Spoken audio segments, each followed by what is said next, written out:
बिस्मिल्लाहिर्रहमानिर्रहीम। शफी दरोस कर रहा हूँ हैदरी मार्केट से। इस टाइम हम खड़े हुए तैमूरिया मस्जिद के पीछे छठी गली के अंदर, और ये किसी सामने जो हैदरी स्वीट है वहाँ पे आग लगी है बिल्डिंग के अंदर। अल्लाह पाक खैर करे, बड़ा ज़बरदस्त धमाका हुआ है और अल्लाह पाक हम सबको महफूज करे, परवरदिगार आलम। अल्लाह पाक खैर करे जी।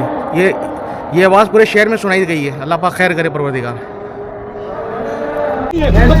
भाई ये देखे आधे घंटे बाद ये आई है, फायर ब्रिगेड आई है, इसका प्रेशर ही नहीं है इसमें अंदर। और ये देखो 10वें फ्लोर पे आग लगी हुई है। ये हाल है भाई सिंध गवर्नमेंट का यार। अभी एक सानिया हुआ है गुल प्लाजा का, उसके बाद ये दूसरा सानिया है।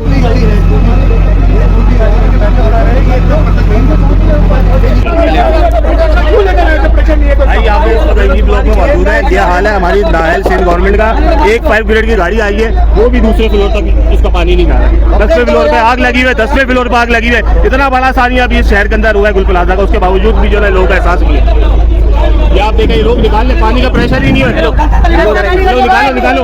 ये देखिए यार, ये देखिए अपनी लोग अपनी मदद आपके तहत, ये देखो ये अपनी मदद आपके तहत लोग लगे हैं। उठा के बाहर फेंकिए, निकालो इसको, इसका कोई फायदा नहीं है भाई गाड़ी का।